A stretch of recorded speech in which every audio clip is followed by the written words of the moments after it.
అభివృద్ధి కమిటీ సమావేశం ఇక్కడ దేవుడి చెట్టు దగ్గర నిర్వహించడం జరిగింది. ఈ సమావేశంలో ఈ కాలనీలో మౌలిక సదుపాయాలు ఏవైతే ఉన్నాయో మౌలిక సదుపాయాలు అట్లనే ఇతర సమస్యల గురించి చర్చించడం జరిగింది. ఈపాటికే ఈ సమస్యల మీద మౌలిక సదుపాయాలు వీటన్నిటి మీద కూడా అధికారులు అట్లా ప్రజాప్రతినిధులు కలవటం అనేది ఒక క్రమ పద్ధతిలో జరుగుతోంది.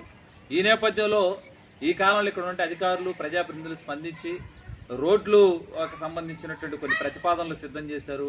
అట్లనే నిన్న ఈరోజు కాలనీలో ఎలగనటువంటి కొన్ని లైట్లు ఇచ్చారు. అట్లనే ఈ మధ్య కాలంలో బోరు ఇట్లాంటి పాడైతే కొన్ని మరమ్మతులు చేశారు.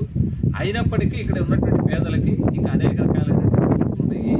ఈ సమస్యలన్నీ పరిష్కారం అవడంలో కీలకమైనటువంటిది ఇక్కడ ఏదైతే ఈ వార్డు ఉందో ఈ వార్డుకి సంబంధించిందని ఇప్పుడు బహుశా నిన్న నోటిఫికేషన్ ఇచ్చారు. రేపు 24 దాకా సమయం ఉంది. ఈ నోటిఫికేషన్లో 28 వార్డుల్ని 36 వార్డులుగా పెంచారు. కాబట్టి ఈ పెంచిన దాని ప్రకారం బహుశా ఈ ప్రాంతానికి సంబంధించినటువంటి ఎన్టీఆర్ నగర్ 2 ముక్కలుగా 22వ వార్డుగా 23వ వార్డుగా నూతనంగా రూపాంతరం చెందుతూ ఉన్నాయి.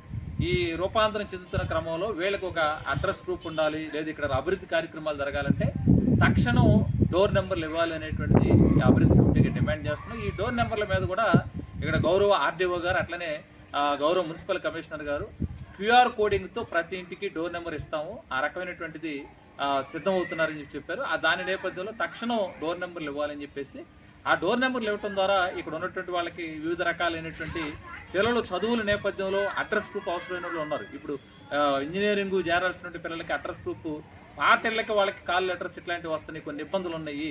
అట్లాంటి రకరకాలైనటువంటి ఇప్పుడు కొంతమంది చెప్తాను కొత్త పెన్షన్లు పెట్టుకోవాలంటే భర్త చనిపోయినటువంటి వాళ్ళు ఉన్నాము, ఈ 2 ఏళ్ల కాలం కొత్త పెన్షన్ పెట్టుకుని ఎక్కడ పెట్టుకోవాలి అంటే అడుగుతున్నారు. అంటే ఒక అడ్రస్ ప్రూఫ్ ఎక్కడ మ్యాపింగ్ అనేటువంటిది 28 వార్డుల పరిధిలో ఉన్న నేపథ్యంలో తీవ్రమైన ఇబ్బందులు వస్తున్నాయి. కాబట్టి తక్షణం డోర్ నెంబర్లు ఇవ్వాలని చెప్పేసి దానికోసం అట్లానే ఇతర మౌలిక సదుపాయాల సాధన కోసం ఇక్కడ ఉన్నటువంటి ప్రజాప్రతినిధులుగా ఉన్నటువంటి గౌరవ మంత్రి గారు సత్యప్రసాద్ గారు అట్లానే మిగిలినటువంటి వాళ్ళందరూ కూడా మరో దఫ ఈ సమస్యలు టెంట్ మీద కలవాలి అనేటువంటి దానికోసం ప్రయత్నం చేస్తూ ఈ అభివృద్ధి కమిటీగా కూడా ఎప్పటికప్పుడు ఇక్కడ కాలనీలో వస్తున్న సమస్యల మీద కూడా అందరూ ఐక్యంగా భవిష్యత్తులో కూడా సమస్యలు పరిష్కారం అయ్యేంత వరకు సమస్యల పరిష్కారమే లక్ష్యంగా మౌలిక సదుపాయాలు సాధించుకోవడమే లక్ష్యంగా ఈ ఎన్టీఆర్ పిఎంఏవై ఎన్టీఆర్ నగర్ అభివృద్ధి కమిటీ ముందుకెళ్ళిందని చెప్పి తెలియజేస్తా ఉన్నాం.